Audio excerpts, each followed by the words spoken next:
자, 명제에 대해서 공부하는 세 번째 시간입니다.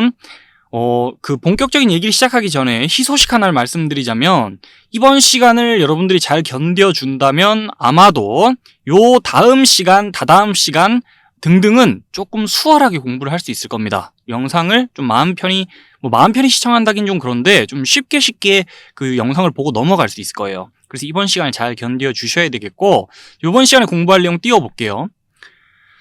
일단 명제가 뭐고 조건이 뭔지에 대해서는 공부를 계속해 왔고, 자, 그 거의의 부정에 대해서 지금부터 공부를 합니다. 이번 시간엔 부정에 대해서, 명제의 부정과 조건의 부정에 대해서, 그러면서 이런 기호 하나를 구경하게 될 거고, 요까지는 간단히 공부하는 데 대해서 어려움이 별로 없을 수 있어요. 그런데 가면 갈수록 중요한 얘기가 이어지다가, 자, 조건의 부정의 진리집합은 원래 진리집합의 여집합이다 하는 내용이 등장한 다음에 마지막에 가서 또는이나 그리고를 끼고 있는 조건에 대해서 부정을 생각하는데, 그때 좀 헷갈리는 내용들이 있을 수 있어요. 그래서 거기에 대해서 상세하게 코멘트를 좀 해놨거든요. 자, 여러분들이 헷갈릴 만한 포인트에서 좀 상세한 설명을 해놨기 때문에 끝까지 잘 봐주시고요. 인트로를 길게 얘기하기보다는 어서 본론으로 들어가는 게 좋을 것 같아요. 본론으로 들어갑시다. 명제의 부정. 예를 보면서 최대한 간단히 설명을 해볼게요. 6은 3의 배수이다. 이거 지금 명제 맞죠? 참거짓이 판별이 되죠? 참인 명제예요. 6은 3의 배수니까. 자, 참인 명제인데 어쨌든 명제고, 그 명제의 부정은 이것이 아니다라고 해주면 돼요. 그래서 6은 3의 배수가 아니다라고 해주면 이 명제의 부정이라고 합니다. 이 명제의 부정이라고 합니다. 자, 밑에 봅시다. 1 플러스 2는 5이다. 거짓이지만 명제입니다. 그죠? 거짓임이 명확히 판별이 되는 그런 명제. 어쨌든 이 명제의 부정을 생각해 볼 건데, 1 플러스 2는 5이다의 부정은 1 플러스 2는 5가 아니다예요. 그래서 수식으로 봤을 때 아니다라고 짝대기 꺼놨죠. 자, 그래서 위에 읽어봅시다. 명제 P에 대하여, 우리가 조건도 그렇지만 명제도 알파벳 P, Q, R 이런 걸로 자주 표현해 주기 때문에 이 명제 P라는 게 있다 칩시다. 그 명제에 대하여 P가 아니다를 명제 P의 부정이라 하고, 기호로는 앞에 not을 붙여줍니다. 이 물결을 not이라고 읽어주면 돼요. not P. 그래서 이 명제가 P라면은 그 부정은 not P고요. 이 명제가 Q라면은 그 부정은 not Q가 됩니다. 그리고 부정을 생각해 준 다음에 그거에 다시 부정은 원래대로 돌아간다는 거예요. 그것도 참고 삼아 들어둡시다. not P는 P라는 거예요. 아시겠죠? 그리고 참고 삼아 들어둘 거, 이거 지금 참인 명제였잖아요. 그 참인 명제는 부정은 이제 거짓인 명제가 되고요. 그 다음에 거짓이었던 명제는 부정은 참이 됩니다. 그것도 참고 삼아 들어둡시다. 그리고 하나 더 봐야 돼요. 요거 좀 중요합니다. 10은 5보다 크다. 이거 명제 맞죠? 참인 명제죠. 자, 근데 참거짓이 중요한 게 아니라 요런 명제의 부정은 어떻게 되느냐? 10이 5보다 크다의 부정은 10이 5보다 작거나 같다예요. 우리 크다와 다른 상황이 어떤 상황이 있냐면, 작다만 있는 게 아니라 같다도 있어요. 크지 않은 거는 작거나 같다예요. 아시겠죠? 그냥 무턱대고 크다의 반대는 작다 아니야? 이렇게 하면 안 된다는 거예요. 무슨 말인지 아시겠습니까? 그래서 이 명제의 부정은 요렇고, 참인 명제의 부정은 거짓이란 걸 또 한번 보고 있어요. 비슷한 거 연습 한번 더 해보자면 이런 거예요. 7은 3 이상이다. 이것도 참인 명제죠. 이거에 어쨌든 지금 참거짓이 중요한 게 아니라 부정을 생각해 봅시다. 부정은 요렇게 된다는 거예요. 크거나 같다고 7이? 그러면 그 부정은 크거나 같지 않은 거, 작다가 된다는 거예요. 7이 3보다 작다. 아시겠죠? 요거 좀 그 부등식 있는 거 조심해야 됩니다. 이번엔 조건의 부정. 조건 P에 대해서도 P가 아니다가 조건 P의 부정이에요. 자, 그리고 기호로는 조건 P의 부정을 요렇게 나타내면서 not P라고 읽어주면 돼요. 이거 명제 때 보던 거랑 유사하죠? 자, 그런데 조건에 대해서도 요렇게 해준다는 거예요. 부정을 생각할 때. 밑에 예를 봅시다. 요거 조건 맞죠? 명제 아니죠? 변수의 값에 따라 참 또는 거짓이 판별이 되는 그런 문장이에요. 그 조건이 주인공이 아니고 이제 부정이 주인공인데, 이번 시간에는 요 조건을 조건 P라 하자면 그 조건 P의 부정은 나 P와 같이 나타내고 기호로 내용을 보자면은 요것이 아니다라고 해주면 이 조건의 부정이에요. x는 3의 배수가 아니다. 자, 이 조건의 부정이고, 각자 이제 진리집합을 생각해 보는 게 중요해요. 여기서 지금 전체 집합이 주어져 있기 때문에 이렇게 10 이하의 자연수의 테두리 안에 생각해야 되겠죠. 자, 진리집합의 원소를 생각할 때 10 이하의 자연수 중에 생각해야 되겠고, 그럼 요 조건의 진리집합은 3의 배수들이 모여 있을 겁니다. 3의 배수들이 요 자리에 쏙 투입이 되면은 요 조건이 참이 되잖아요. 자, 3의 배수들이 모여 있어요. 진리집합에. 이 밑에 요 조건의 부정의 진리집합은 3의 배수가 아닌 것들이 모여 있겠죠. 3의 배수가 아닌 것들이 여기 투입돼야 이 조건이 참이 되니까. 자, 그러고 나서 관찰할 수 있는 거 요거 좀 중요한데, 조건 P의 부정, 나 P를 생각하고 있는데 그거의 진리집합은 원래 진리집합의 여집합인 거예요. 의미상 봐도 3의 배수들이 모여있고 3의 배수가 아닌 것들이 모여있으니까 반대잖아요. 여집합이 될 수밖에 없고, 정리할 땐 이렇게 정리하면 돼요. 조건의 부정과 함께 진리집합은 여집합이 취해진다라고 생각해 주시면 좋을 것 같아요. 그리고 참고 삼아 얘기할 거는 나 P는 다시 P거든요.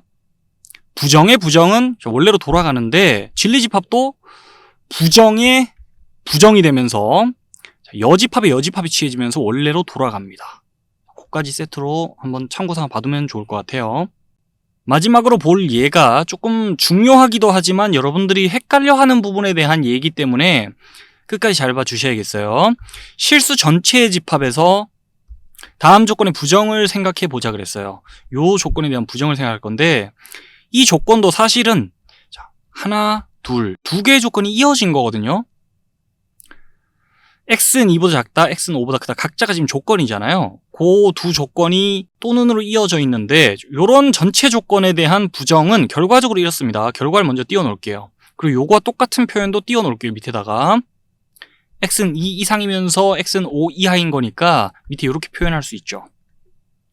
이러면서 이런. 자, 요 조건의 부정이 왜 이렇게 되는지를 우리가 진리집합과 함께 유추를 해보는데, 지금 요 조건의 진리집합은 어떻게 생각하면 됩니까?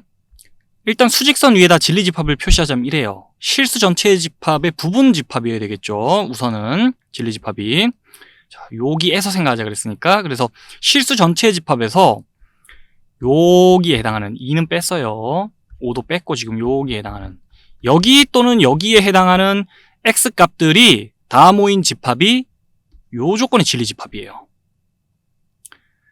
이런 겁니다. 요 조건을 스몰 p, 요 조건을 스몰 q라 하자면 이 조건의 진리집합은 라지 p고 여기입니다. 지금 이 조건의 진리집합은 라지 q인데 또는으로 연결돼 있으니 이걸 참으로 만들거나 아니면 이걸 참으로 만들면 돼가지고 여기 또는 여기에 속하는 원소는 다 이제 진리집합의 원소가 되는 거예요. 이 전체의 진리집합은 이렇습니다. 이 전체 조건의 진리집합은 이래요. 합집합이에요. 자, 그러면 요거의 여집합을 생각해 볼게요. 요거의 여집합 어떻게 생각하면 됩니까? 지금 실수 전체 집합에서 여기 지금 표시되어 있는 거에 반대를 생각하면 돼요. 그래서 2 이상 5 이하인 거겠죠. 요렇게 되겠죠. 여긴 지금 채워져 있죠. 여긴 뚫려 있고. 어떤 의미인지 아시죠? 자, 이 것의 여집합이 이렇잖아요. 그 것을 진리집합으로 둘 조건을 생각해 보세요. 요래야 되겠죠. 그래서 우리는 이 조건의 진리집합을 생각한 다음에 그 집합의 여집합을 취해서 그러면 이것의 부정은 이래야 되겠지라고 유추를 한 거예요. 오케이. 자, 그리고 요것과 같은 표현인 요걸 또 띄워놨는데 왜 띄워놨냐면 우리가 맨날 이 과정을 거쳐서 이것의 부정을 생각해 주기가 참 뭐합니다. 귀찮습니다. 그래서 기계적으로 가자는 거예요. 어떻게 기계적으로 가냐? 또는이 보이잖아요. 두 조건이 또는으로 연결돼 있어요. 이 전체 조건에 대해서 부정을 생각할 때 어떻게 생각하면 되냐? 또는을 그냥 그릭으로 바꿔요. 그리고 각 조건에 대해서 부정을 취합니다. 자, not이라고 이렇게 해야 되죠. not q. 각자 자리에서 부정하면 돼요. 또는을 그릭으로 바꾸고 부정. 기계적으로 가는 걸 얘기하는 거예요. 맨날 이걸 의미를 생각해서 가기가 귀찮고 실수가 나올 수 있기 때문에 이런 게 보이면 기계적으로 이렇게 가는 것도 익혀두는 게 좋아요. 그리고 이 조건의 부정이 이렇잖아요, 지금.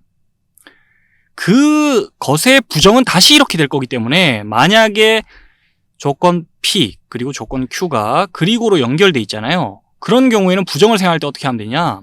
그리고를 또는으로 바꿉니다. 그리고 각자 자리에서 각자 조건을 부정하는 거예요. 오케이? 기계적으로 가는 것도 익혀두셔야 돼요. 또는이 보이면 그리고로, 그리고가 보이면 또는으로, 그리고 각자 자리에서 부정 해주시면 돼요. 하나만 더 보충 설명할게요. 우리가 진리집합을 수직선상에 나타내서 이해를 해봤는데 요 진리집합을 식으로 한번 표현해 볼게요. 이 조건을 스몰 p, 이 조건을 스몰 q라 할 때 각자 조건의 진리집합은 라지 p, 라지 q로 표현할 수 있겠죠? 그러면 이 전체적인 조건에 대한 진리집합은 아까 말했듯이 요렇게 될 거예요. 합집합. 자, 근데 요것의 진리집합을 생각해봤고 이제 여집합을 취해볼게요. 여집합 취하면은 어떻게 되는지 우리 알고 있어요. 수식으로. 요렇게 되겠죠. 법칙 공부했죠. 드모르간의 법칙. 자, 여기에서 하던 걸 그대로 하고 있는 거예요. 수직선 보면서 하던 얘기를 수식과 함께 그대로 하는 거예요. 요것의 진리집합 생각했고 여집합 취했어요.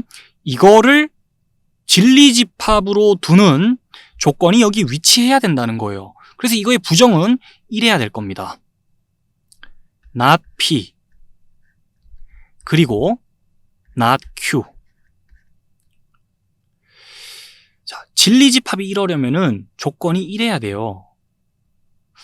요것의 진리집합이 P의 여집합일 거고 요것의 진리집합이 Q의 여집합이겠죠? 그리고 그리고로 연결돼 있어야 여기 교집합을 취하죠. 자, 잘 이해해 주세요. 그래서 이 과정을 돌아가면서 부정을 생각하기가 너무 힘들잖아요. 수직선을 생각해도 마찬가지고 너무 힘드니까 기계적으로 가자는 거예요. 또는 그리고로 바꾸고 부정.